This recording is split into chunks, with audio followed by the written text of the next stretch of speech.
Citigroup says now is the time to get back into emerging markets. A new report from the bank says concerns over inflation and interest rates are overdone. One of the analysts behind that view is here with us this morning.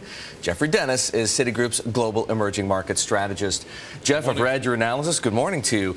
There's lots in there about interest rates, inflation, commodity prices, valuations, but nothing about political risk. Clearly, a lot has changed over the weekend. What I want to know is how did the violence in Libya, regime change in Egypt, and unrest throughout North Africa and Middle East fit into your strategy? We've certainly written about the political risk before in previous reports. I think it does complicate the situation without any question in the short term. We've argued consistently that the fallouts for the emerging market asset class as a whole, which of course is very global and very broad and much broader than just the Middle East itself, is twofold. Number one, do you get such a major political amount of turmoil in the Middle East that it threatens the political balance of power and therefore perhaps threatens military action, threatens the security of Israel? That's one concern. The second concern is clearly what's happened in the last 24, 48 hours, which is a big rise in the price of oil, which would be negative for the global economy. So those are the two things we're watching.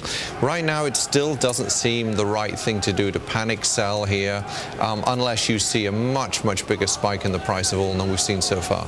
How much of a price, when you say a much bigger spike in the price of oil, Brent's at 107, WTI futures are at 94. What do they need to be? I think we need to leave that to our economists to tell us what the impact will be. But I think if you saw anything like a return towards the peaks of 2008 in a very different global economy, this one's growing strongly, whereas of course in 2008 we were about to fall into a very deep recession. But if you saw a return to those sorts of levels, I think that would crimp growth. I mean, the story for us in emerging markets is still strong growth, a global economy that's fairly early in the news cycle, and of course concerns in the short term about inflation. But what would really knock that growth on the head is if you saw a very big spike in the price of oil. I think this is not helpful, but we're way off what is a very big spike, I think. Clearly, there needs to be some differentiation between emerging markets. Correct. You can't treat them all as one.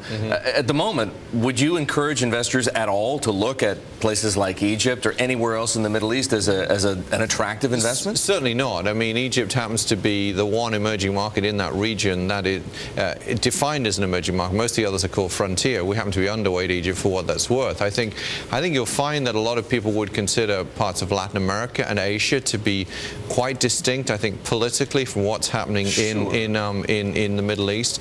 I think the big risk would be... What about something like Indonesia, for example? Sure. I mean, that would be one possible country that you could be concerned about from a political point of view. I do think Latin America is way more isolated even than parts of Asia. Some people we talk to worry about whether you could get protests in China. That's certainly a very difficult one to call. Well, our guys are not saying so, but obviously that would be something you would have to watch very carefully. So I think a spreading of this beyond the region would obviously be something we're concerned about. I think the other way to look at it is to say who benefits or who loses from higher oil prices. I mean, the exporters of oil are Latin America itself, parts of the Middle East, whereas Asia's a big oil importer. Asia's the growth engine of the emerging markets right now, but if you saw a big spike in the price of oil, that would be under pressure. Well, as you said, Jeff, a much more complicated picture after this weekend's events. Thanks for stopping in and checking in with us on the subject of emerging markets. Geoff Dennis, the global emerging market strategist at Citigroup here on the Inside Track. Now,